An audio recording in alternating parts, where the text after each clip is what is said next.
This is Boxing Tickets NI. We are delighted to be joined all the way down under with our good friend Tommy Hyde. Tommy, we were just sort of discussing there the sort of time difference. We can see now, obviously in the background, the clock behind you.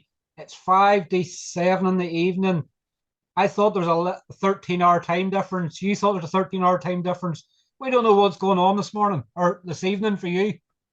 Yeah, Steve, to be honest, I'm here over a week, and I still don't know whether I'm coming or going. But thanks for having me on. It's been a while since I was chatting to you, so it's great to be back on with you. Yeah, the last time we spoke was Brandon's SSE fight, it. Yeah, SSE Arena. Brandon's fighting the Pro Box yeah, Common boxing card. I guess obviously since then, at that stage we'd sort of done an interview. It was announced you were going to be fighting on the Waterford card, the Common Box and Pro Box card in Waterford. And unfortunately, obviously, I guess as this boxing game is, Tommy, as you well know, sometimes until you get into the ring, nothing seems to happen. But for you, it was a completely different sort of set of circumstances to everybody else. It sort of sometimes has the fight cancelled. yeah. I'm around this game long enough to know that the fight isn't on until you're in the ring, and it's always kind of a worry. There's always whether it's an opponent change. I've had it before in San Francisco where the opponent pulls out the week before, then we have another opponent, he pulls out the day before the weigh-in and stuff like that, and then the fight's cancelled. You know what I mean? So like you just have to be ready for all this kind of stuff. But yeah, I was very disappointed in Waterford. There was like a couple of hundred tickets sold, buses coming up from Cork, unreal support as always. And then the night before the weigh-in, you're told the fight's off while you're cutting weight. It wasn't ideal, to be honest. It was a bit of a nightmare. But look, we're December off. I took December off. Went over to Saudi for the Fury and Usyk fight. Enjoyed that, and back training then over in Manchester since January. So I've been flat out since then, and ready for the big fight here now next week over here in Melbourne. Like obviously the issue that sort of you had with that was obviously that the Boxing Union of Ireland, obviously with your pre-fight sort of medical stuff, it sort of they'd noticed obviously as if a reoccurrence because obviously your professional debut was obviously delayed because of a similar issue, but there was an issue where there was an issue with paperwork rather than anything else. There was no medical issue with you, wasn't that correct? Yeah, yeah.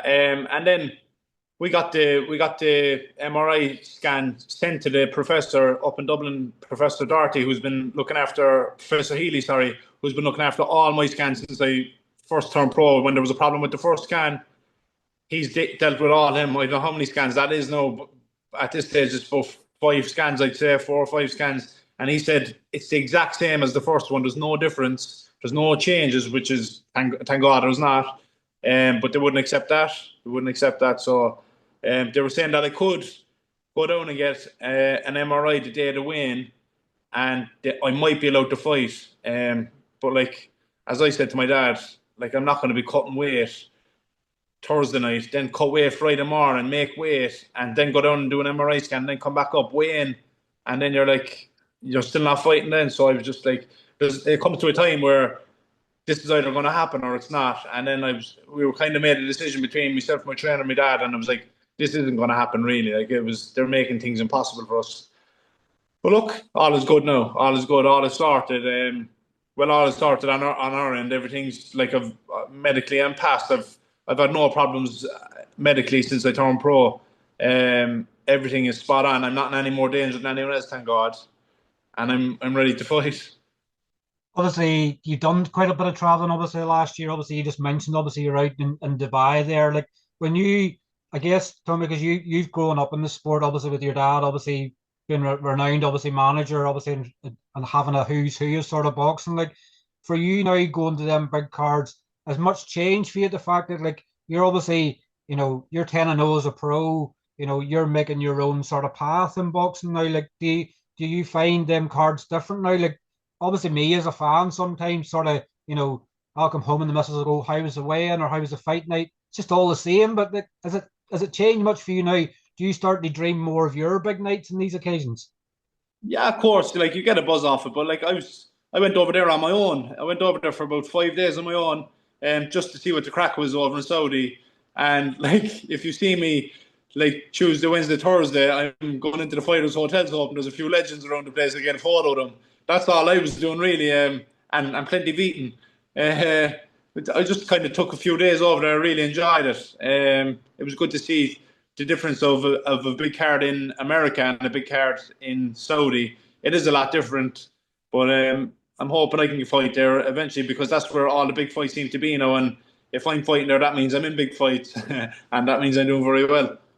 I guess the only thing that probably is different from obviously even America, obviously, America probably sometimes even wouldn't have a patch on Ireland, obviously, in terms of atmosphere. It's probably the one thing that's missing in Saudis, a bit of boxing atmosphere. Because they've no drink, people can't get rowdy. Yeah, even like Johnny Fisher was fighting Dave Allen, and I know Johnny Fisher is a huge ticket seller, and it wasn't like there was no atmosphere, but it wasn't like the same atmosphere that'll be for the rematch now in London. It's not the same as that, but at the same time, there's still not a bad atmosphere for Fury and Usyk. A lot of the Ukrainians there, and there was a lot of English there as well for Fury. So it was an unbelievable spectacle and a brilliant fight. So I really enjoyed it. It was well worth the trip. You're not only a professional boxer now, you're also a YouTuber. I've sort of been commenting to you and obviously saying fair play to you because so many boxers out there nowadays, Tommy, as you see as well as I do, they put posts up for tickets, and unless they do an interview with someone, nobody sees them during their fight camp. They fight night sometimes. So, like, the good thing that you're doing is you're starting to highlight a bit of what you do, your personality. Obviously, your personality shines through like anything, but you're starting to document some of the things you do. So, are you getting yourself in line for a Jake Paul fight by being a YouTuber? Look, if we can get it, we'll take it. But I think with boxing, you kind of have to put yourself out there, and that's why I do post on social media and post a lot on social media. And I know that's why I started the YouTube. But also, when I finish boxing, it'll be good to look back on this journey now, like coming here to Australia and the future fights, and be able to document all that and be able to look back at that and show my kids and eventually my grandkids and all that. You know what I mean? But yeah, it's I enjoy doing it. Like I used to make highlight videos for my dad's boxing since I'm like 9, 10 years of age, so I'm always been doing that. So I enjoy doing that as well. Yeah, and I know I understand that you have to grow your name, you have to get your name out there. So hopefully the YouTube blows up, and yeah, so just trying it out and see how we get on with it. But I'm enjoying it. How do you find like the editing? Like, I guess sometimes people obviously maybe will see what I do and they'll think, oh, well, all you're doing is talking to people, blah blah blah. But it's the stuff you have to do in the background to get everything ready. Like, are you finding, like, I guess you're developing your mind and obviously what it takes to upload things and things like that. Like, are you finding like time consuming and things like that, or are you just enjoying that side of it as well? Yeah, it's very time consuming. To be fair, like I've a lot of free time over here now because in between sessions and stuff like that, and like even my buddies that are over here, they're working. They're working like normal people are. Like everyone else is, they're working. So I'm kind of just editing videos or whatever like that, and just trying to be active, but not trying to be like putting up stupid videos or like it needs to be it needs to be enjoyable to watch. So I'm trying to show as much as I can without showing like too much stupid stuff. But there is a lot. Like even going to the beaches here now, and even the facilities here are unbelievable. The training is good here. The food is good here. So I'm able to show that, and yeah, I do. I really enjoy it. You're finally getting the fight in Australia. Obviously, you were I think you were scheduled towards the was it probably around August time or something? I think was it last year? Yeah, You're supposed spot to be on. fighting, and obviously it fell through. I know you've quite a lot of friends and stuff over there. Like, boxing's taking you a lot of places around the world. Like, are you now starting to do a bucket list of countries that you haven't fought in that you want to fight in? I think we could do that, but to be fair, I'm not being cocky, but I've sold more tickets for this fight than some people sell at home in Ireland. Do you know what I mean? So and that's not going off me being Mr. Popular or anything like that. That's just I'm an Irishman in Melbourne, and there's so many Irish here, and they're seeing that there's an Irish fella here. Let's go out and support him. That's what we do with the Irish. We get out and we support each other. So it's unreal the support I've got here. There's a lot of people from Cork here, and I've got unbelievable support here. And it's still a week to go. Normally there's a rush for tickets in the last week, so roll that, leave that roll on too. So we'll accept all that too. So it's brilliant the support I've got. Are you sort of going out and putting posters and things out? It's sort of saying, like, my name's Tommy Hyde, I'm an Irish fighter, I'm fighting here, or are you just doing it sort of off word of mouth? Yeah, like obviously social media and all that. posting. There's an Irish Around Melbourne page there. There's like 80,000 people in it. I'd say they're sick of seeing me, and I know because I'm after posting the poster about 6 or 7 times. So they're probably saying, "Will that fight ever hurry up?" But I'm after putting posters in all the Irish bars here, and I went to a running club there now last night where it was a cockerel started it. So I've seen it on TikTok and Instagram over the last couple of months, and it looks like a good buzz into the DJ there. So it was a great buzz, and then obviously I'm chatting to the Irish there, and without going around with a Tommy Hyde t-shirt on, I was kind of telling people that I was over here fighting and stuff like that. So it was you have to get yourself out there, the crack. It's the things you have to do. Like I remember the first time I spoke to Dennis Hogan when he made his professional debut, I think 14 years ago, yesterday, the day before. Like when he first Yeah, went out to Australia, there wasn't a lot of Irish fighters out there. So he was having to go and cold call and knock people's doors and tell people who he was, what his dreams and aspirations were to be a boxer and everything else. And like since then, sort of, as you well know, people put a post up on social media and that's it. Like it's these things you have to do to get people's interest. Like someone could become a fan of yours overnight in Australia, and then the next thing they're going to watch you, in America or something like that. They just become attached to you, and that's the important part you want to keep. yeah. Even with the tickets now, I'm trying to meet everyone that's buying tickets, and just like there's a lot of lads there now that don't know who I am and they're buying tickets off me. So the least I can do is have a chat with them, and hopefully they take a liking to me, and then they'll support me in future as well because I wanna put on a very good performance here, a big performance here next week, and hopefully we get back here again because we've done well with tickets and stuff like that, and great support. So hopefully this is the start of something here. We already have something in Boston, and to be fair, we can go wherever we want because we get support. We get support wherever we want, and I've good backing behind me, and I've good people around me. So I'm very lucky with it. It's like a boxing version of the Harlem Globetrotters. It's Yeah, the Governor Trotters. and like I'm blessed to be Irish because we're everywhere. Troy, that's in the gym with me in Manchester. He's wondering like, how's there so many Irish around the place? He asked me the other day where was I, and I says I was just in an Irish bar. Like that's all we're doing is going from Irish bar to Irish bar, trying to kind of chat to people and just be like, oh, I'm fighting next week, whatever. Ask them, do they want to come? Without asking them, do they want to come? You know what I mean? But nah, it's savage. I love it over here. It's Australian boxing obviously can be totally different. Obviously, I guess sometimes like you obviously you've 7 knockouts in 10 fights so far. Like in Australian boxing, it's sometimes it's knockout or get knocked out. It's just that high action and intensity. Like the good thing for you is obviously you're probably not fighting in Yeah, Australian. But obviously that's the yeah. mentality they have. I either knock you out or you knock me out, which sometimes could be good. Yeah, I don't fancy getting knocked out now, to be honest. But I'm fighting a fellow from Tanzania. He's a southpaw, a bit shorter than me, so he's kind of awkward. I fought, and I think I fought my last 3 fellas were southpaw. One of them was a switch hitter, but we'll just say he was a southpaw. So this is my fourth southpaw in a row. I've boxed a lot of southpaws in the amateurs and all like that, but I'm working on a lot of things in the gym, and hopefully that shines through in fight night. I'm feeling great. I'm feeling very sharp. I got good sparring in England. Good sparring over here with Joel Camilleri, who's also on the show. He's had a lot of experience, and yeah, I'm ready. I'm ready to go. I'm ready to put on a good performance, and hopefully we get a good knockout, a good entertaining fight, and leave the people that are coming to support the show happy with the fight.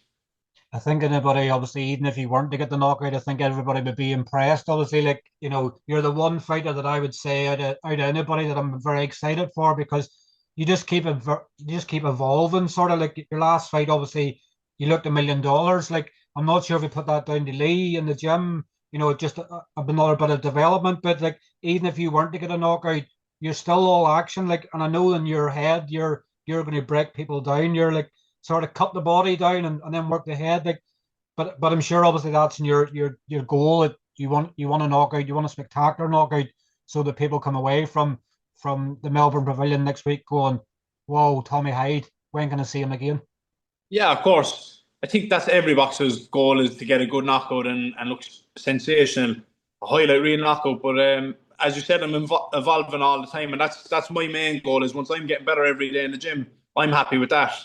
Lee is putting in unbelievable work. He goes under the radar for how good of a coach he is, and and even that, he's even a better person outside the ring. So he's just great to be around. Everyone in the gym is great to be around. I absolutely love training in Manchester.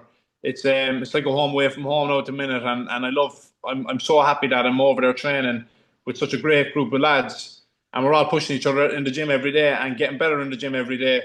Myself and Troy are sparring, getting great sparring, and Marvin Tomlinson, who's a light heavyweight, 2-0 now at the minute, but he could be 10 or 15 and all. He's that good. He's after sparring everyone and doing very well.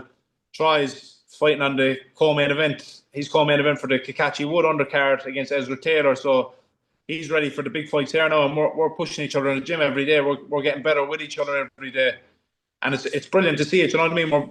We're driving each other on, and I'll get a good performance now next week, a good win, and then he'll push on in a couple of weeks, and he'll do the same. That's what it is. It's that competitiveness, isn't it? Obviously, everybody's striving for greatness. When you look back in 5 or 10 years' time and you go, Craigie, we're all world champions in this stable, but it's all that hard work that's going on now that's going to lead to that future. 100%. Even on the track, we're there on the track pushing each other on the track. In the gym, we're pushing each other in the gym. And just not just pushing each other, we're going to each other's fights and stuff like that. If Troy wasn't fighting in a couple of weeks' time, he'd probably be over here like he was in Boston. Do you know what I mean? I'll probably be in the corner with Lee for his fight. So it's just great seeing us all pushing each other on. And it's a busy gym at the minute. A couple of the lads starting out. The twins just fought there in Birmingham, and we're all pushing each other on. We all have the same goal, and we're pushing each other towards reaching our goals. Well, you're saying obviously, you have 3 or 4 southpaw opponents in a row. Like, is there a particular style? Like southpaws is probably the one you've been most used to in amateur. Like, is it that one you want to adapt more than anything because you maybe mastered the orthodox stance? Is there a sort of method behind it, the southpaw approach for this fight? Nah, I haven't mastered anything yet. But nah, it's just the opponents suit us at the time, I suppose. You've a good record, eight wins, 2 losses. And that's it. I just leave it up to my dad, really. It's hard enough getting opponents now, especially over in Australia, because this place is far from everywhere. So it just worked out well that this opponent was available and he was up for the fight. So that's who we got, and we'll see what the crack is there now on Friday week. We're getting to the stage now, obviously, where and you said obviously you responded back to me obviously on YouTube to say that your next video edit on YouTube might be the gory one. It's the making weight and things like that. Is your ulterior motive now when you're thinking of this making weight? I know when you've done it on your YouTube was getting back to Dubai and mauling that food court. Like, is this what motivates you now over the next week in making weight? Is the reward you're going to get afterwards and fill in your face? Yeah, geez, I love my grub. I love my grub, and I've got a couple of meals here now. Obviously, not big, dirty meals, but got a couple of meals here, and all the food here is beautiful. But I'm only here for like until the night after the fight, so we're gone then. We're heading. We've the long journey back home then. But there'll be a few places in Cork getting it as well when I'm home. It's like after a good performance and a good win, there's nothing better than the food after it, for pigging out for a week afterwards. But I'm going to be busy this year, so I'm going to be fighting again in June, hopefully. So I won't be able to pig out for too long. It's that weird thing, isn't it? Like, no matter who you speak to, obviously in terms of boxers, like it comes to that fight week and they're already like you've probably already mapped out where you're going when you come home for food. Like you probably really a timetable for food as you would have a timetable for training. Like, but it's that reward you have for the sacrifice of the hard work you're doing. So like that next week you'll be going, I'm going for breakfast here, going for lunch here. Kira might buy me a coffee here. He's starting to all weigh that up as a timetable. Yeah, like I'm like that every week, or every fight week. I'm only just starting to bring the weight down now, anyway. But this fight is going to be at, I think it's like 173 or 4 pounds, so it's just under the light heavyweight limit for this one. But it's a little bit heavier than normal, so I'm not complaining. I'm not complaining at all. Yeah, I the next couple of days now, like say Tuesday, Wednesday, that's when I'll be really looking forward to what I'm going to eat and where I'm going to go and all that. And then I never even end up eating in most of the places, but look, it satisfies my brain at the time. I can never think of you as being a grumpy sort of fighter making weight. Like, how bad are you on fight week when like you sort of on the age where you would sort of have a short temper and things like that? Like, how grumpy would you get when you're making weight?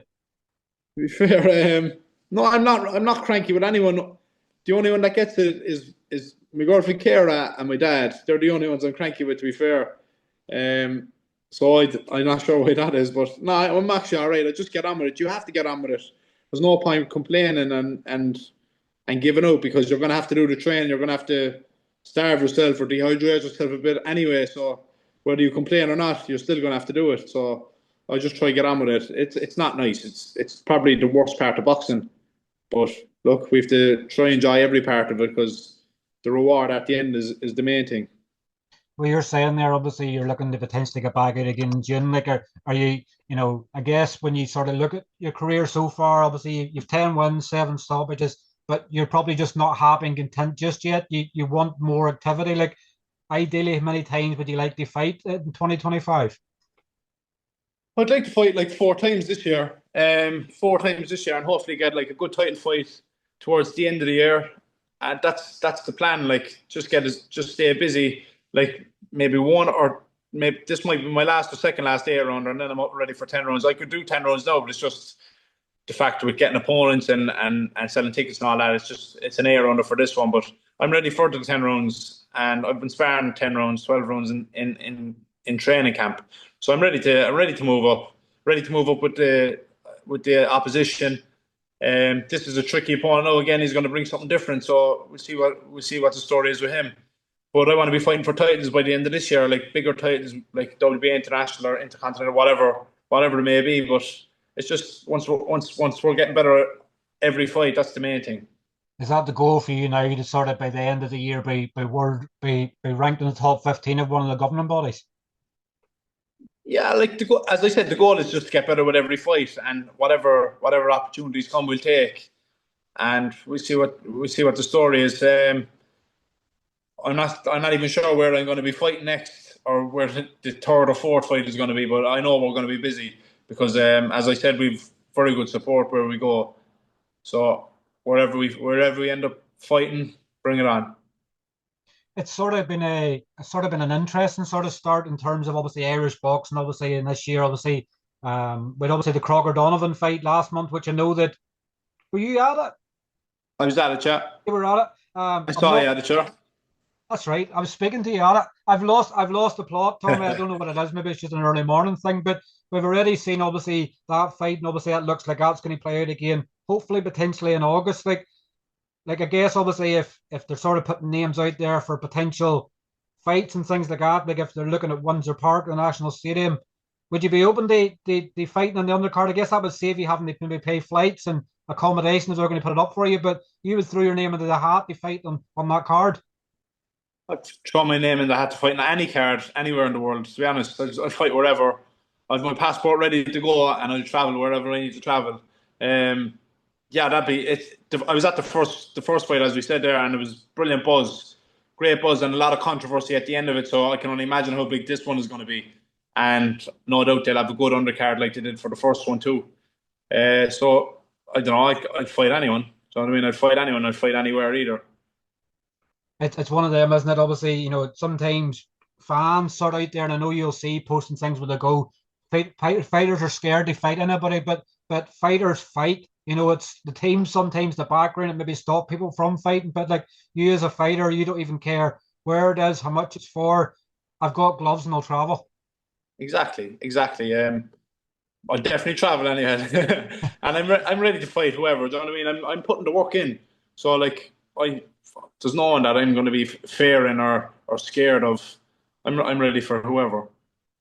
I know obviously I seen a couple of articles out this week, and obviously your dad was obviously saying it sort of getting you acclimatized to sort of being in these sort of way type sort of things. So like that preparation's going on now for what's to come for you when you're in these bigger fights.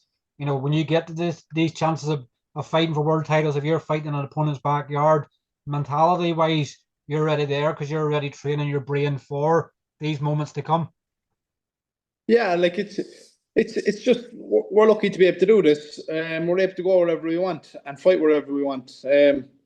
this is my tour. I'm after fighting in America a good few times, all over America.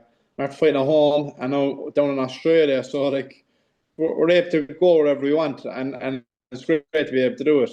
It's getting great experience. I've fought all over the world as an amateur anyway, but it's great experience not to be able to do this as a professional and then try build a fan base in different parts of the world too. So when I do end up with a promoter, I'm able to fight wherever I want or wherever they want me to fight. They have options because I can sell tickets wherever I go. Is that the next sort of goal then? Obviously, is to get signed with a major promoter. I guess it makes things easier. I guess your dad's still going to do that part that he always does in planning fights and everything else for you. But is that the next goal you like to set yourself? Is you're already making yourself eligible for a lot of these by being able to sell tickets wherever you go? So, if I was to say to you now, Tommy, you've got your pick of who you want to go to promotional wise, you're ready to listen to them offers. Yeah, look, I leave that up to my dad and Lee to decide that. But obviously, I want to be on the bigger shows, like and the big shows because it's. I was at the Derek Chisora fight there recently, and I was just like got a great buzz off that card. And I was at another one. What other one was I at then? I was in Madison Square Garden the week after. My dad had Polanco fighting on the Top Rank show, and it's just unbelievable. The whole week in the build up to them fights is just a great buzz. So obviously, I want to be a part of all that. But if I was a part of all that, I wouldn't be able to come to Melbourne like I'm doing that now. So I'm glad I'm able to do this now, and then eventually the big shows will come and the big fights will come. So I'll be ready for that too. It's one of them, isn't it? It's weighing it all up. Sometimes it's like whenever you're not aligned to a promoter, you can sort of fight every sort of where, it's like whenever you sign with a promoter, that's like you're having to listen to their terms, even though you're Yeah, the boss, because they've technically worked for you. They decide where you go. So like you, this is why you're sort of your bucket list sort of becoming apparent now and getting to all these locations you want to fight in because once you sign with a promoter, you might not get them opportunities again. exactly. Yeah, like I'd love to get a fight back home. Like I know there was a lot happened there in December, but I'd love to get a fight back home before I end up signing with a promoter too, because who knows? There's not many promoters going back to the south of Ireland anytime soon anyway. So it'd be great to get one there before I do sign with a promoter. And maybe that's where I could fight for a title. Or look, I'm kind of jumping ahead. It's all about next week first. But this is just in conversation. But don't get me wrong. All eyes are on Friday week. I'm looking forward to a big performance. I've been training very very hard, so I'm ready to go. In terms of TV, like how can we watch? Obviously, you're fighting this week. I know previously and other fights before you've had somebody went live in your Facebook and things like that. Like, is there going to be streams available worldwide, or are we going to have to rely on someone that's there watching you going live for you? No, it's going to be streamed. All right, it's on streams.com.au. But I'll post the link on my social medias and stuff in the lead up to it. We've more Brandon McCarthy over here, so I don't know when to go live for me. But we've more a more professional outfit doing it now. Well, in saying that, like we're still a week to go. Like you wouldn't be surprised if Brandon showed up. Like Brandon sort of one like you. Sometimes you sort of wake up every day on Instagram and you're going, "Where are they?" Like I know he's obviously still out. I think he said he was out doing a day's work, wasn't he? He was out in the building site. He was reminding himself, obviously, of the sacrifice he's making now. Because if he doesn't make it, he's on the building site. Like, what did you make of that? He's a hard man. But obviously he had a great performance last time out. Obviously, I know he'd switched gyms for that Brilliant. one. It was in the wild card, but I thought it was incredible. It's definitely his best performance to date. Me and you don't like to big him up too much because we know they get big headed, but we're finally seeing Brandon sort of develop into the pro style now. Yeah, brilliant performance. Against his toughest opponent too. I thought he boxed very, very well, and he's after showing massive improvements. But like, there's a lot of pressure on him in the first couple of fights as well against these fellas with like upside down records or 50-50 records. You're nearly expected to stop him, and he's probably expecting himself to stop him. But they're not easy people to stop. They're still tough journeymen. And to be fair, Brandon hasn't had an easy fight really yet. Maybe his first fight was handy-ish, but after that he's had a lot of tough fights and he's boxed very well. And it's shown in his last fight. I thought he boxed very very well, and even he came through some tough parts of the fight and showed a lot there too. Thought it was a brilliant performance to be honest. Yeah, it was very accurate. Obviously his right hand in particular, I don't think he hardly missed a punch with it. Like, is it sort of deflating sometimes when he hits someone a big punch and you're going, that's going to knock them down. It doesn't happen. Like, do you just have to? You always have to prepare that they're going to be able to take your best punch and still come forward. I would know, Steve. No, I'm not even messing. There's been plenty of times where you give a fellow a good wall up there now, and you wouldn't see any difference. I remember my second fight fought Jerry Krupa. I think it was Krupa, yeah. And my right hand was goosed after hitting him. I was hitting him, and then I just started putting combinations together and kind of forced the ref to stop it. But like I was hitting him flush, and he was taking them well. Do you know what I mean? So sometimes them journeymen just give you the forehead, and it's easy to hit them to the forehead, and so you're taking it, and you're like, Jesus, my hands are broke up. But yeah, they can be very tough. But look, I think they're important fights to have as well, because you're not going to knock out everyone, especially in the pro game, and it's good then when you start getting it back off them too. I've had a couple of them now, couple of them fights where you hit them with a good shot, and you're kind of waiting for something, and you get no reaction until a couple of rounds later. Then Finally, obviously, before I let you go, because obviously I can see I'm looking at your clock and it's 7:30, so I know I'm sort of stuck to time here. But what can we expect sort of out of your 11th pro fight next week? Obviously, your first fight in Australia, obviously another fight under your belt with Lee Baird. Like, what can we expect out of you next week? Or are you hoping to get a few more rounds? Like, you ideally don't want a 30-second job and done, because it's a long way to travel for 30 seconds of work. Like, what can we see out of you next week? if I can knock them out with the first punch, Steve, I'll take that. But I think it's going to be similar to most of my fights, where I'm kind of breaking them down off the jab, and just picking it up as the rounds go on, and just a educated performance, hopefully, and hopefully a flawless performance. Yeah, that's it. I just want to once I'm happy with my performance, I'll be happy with the result then, because a good performance is going to bring a good result. Definitely. Well, Tommy, look, it's always a pleasure. We're sort of marking these countries off as well. We're doing Zooms. Like, recently, I've been doing Zooms with people in airports, Australia, America. We're sort of getting everywhere else now. If we can do one in China or something like that next, it might be ideal. You know, if you want to fight in China. Look, we could fight. We could end up fighting there yet.